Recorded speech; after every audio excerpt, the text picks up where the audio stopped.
What's going on, Washington Football Nation? It's your boy Rio, and I'm back with another episode on the Rambling with Rio YouTube channel. Sorry, things have been slow on the channel, but I've been dealing with a lot of things in my personal life right now, but the content is back on the way.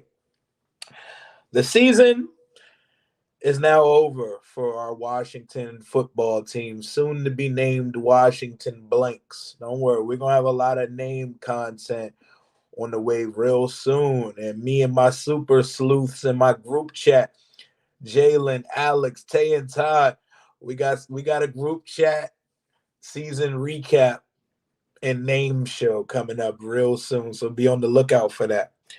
But yeah, Washington finished up the season 22-7 versus New York in one of the most numb and meaningless games that I feel like I've watched in ages. I didn't really get excited for anything.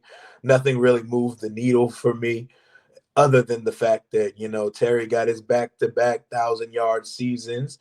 Shout out to my guy. We don't deserve you. It should be three, but, he's played with Black at quarterback the whole time he's been here.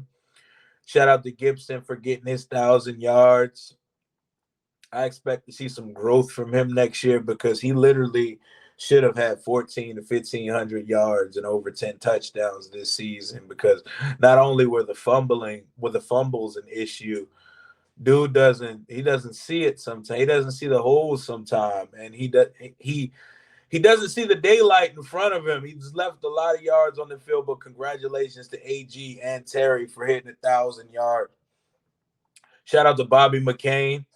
He had a pick six and another interception later off of one of the most horrible quarterback performance. Honestly, this is one of the worst quarterback matchups I've ever seen in my entire life. Jake Fromm versus Taylor Heineke is like watching. It's like watching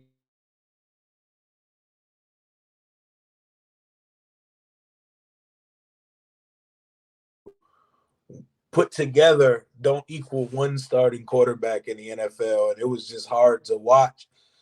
I hope these last couple performances put into perspective our need for a quarterback to those who in Facebook groups and Reddit forums like to misconstrue and tell people that Heineke is the answer here. No, the hell he's not. I'm not even sure he's the long-term backup quarterback answer. But love the story, love the moxie, all respect to the guy, but no. We finished the season 7-10, making Ron 14-19 over his first two seasons here in DC, which isn't great. I mean, we won the division last year by default because Dakota Prescott was hurt, but we're coming up on a very precious and pivotal offseason for the Ron Rivera regime. Very precious because it's year three.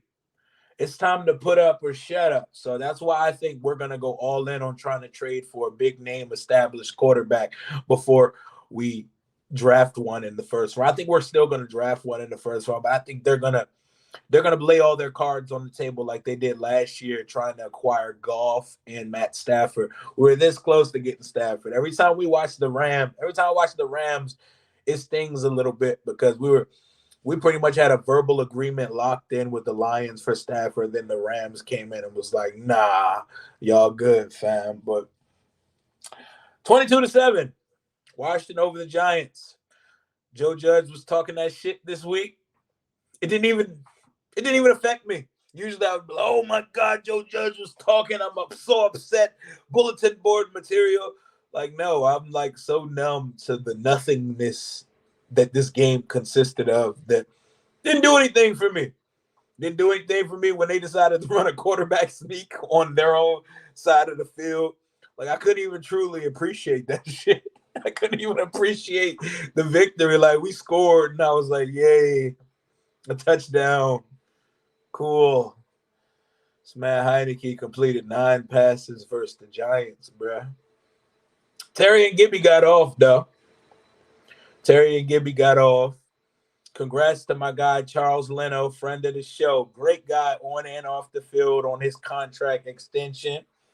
And I'm ready to move on to the offseason because there's nothing left to talk about with this season. And anything that is left to talk about this season is going to come in my group chat. Full season recap coming up with my boys. Like I said, Jalen Morgan of the Bleeding B&G podcast. Tay and Ty from the Tay and Ty football channel, brought to you by Fanside, and my boy Alex Lucas. We're going to deep dive all of that stuff. Oh, and shout out to my guy Juan Gotti, who just did his first annual Juan Gotti Awards. It's an honor to receive your Rookie of the Year in the community. I love doing this stuff. I'm passionate about it. I love it. And I love the community that already existed and that I'm building here on the channel. You guys truly make life bearable in dark times. And I need to be back with my YouTube family because I'm going through some shit right now, some real dark shit. And I need y'all. So let's get into it. And I give you some brief thoughts on this making the brand. No. You know what? I'm going to save that for another video. I got a full name video, sleuthy investigation, breadcrumb, misdirection, all that good stuff video coming real soon because I have some thoughts. I don't think the name is anything that they tipped off in that video. And they very much so tipped off some things in that video. All signs in that video point to the Washington Commanders. I don't know where this Admiral shit came from, but that came completely out of the blue. And I don't think Boomer Esiason knows what the hell he's talking about. And just for those of you who don't know, anybody can redirect a domain page on the internet to go to anywhere. It's very easy. A peasant like myself can just hop on the internet and do such. But 22-7, a numb, meaningless victory. Watching this game on Sunday was like watching the last season of Game of Thrones, where you're watching it because you're along the journey. You're so far deep into the journey that you have to see it through, even though it's trash. Even though it's not correct and it's trash, but you got to see it through to the end. And the ending just made me feel meh. That's what I felt like watching this sorry-ass Giants game. And New York Giants, please do us all a favor and keep Joe Judge for all eternity. Give him a lifetime contract. Give him the LeBron Nike deal. Please keep him. Keep him forever. You know, that guy is something else, man. But shout out to all the teams that did make the postseason. My Super Bowl prediction is going to be Packers over Chiefs. And none of it really means anything to me personally, except I need the Niners to put Dallas out because we don't want to see Dallas prosper or do anything positive because I just cannot imagine life in the DMV on YouTube or on social media if they accomplish anything. I can't have it. I cannot stomach it. But yeah, that's all I got for right now, man.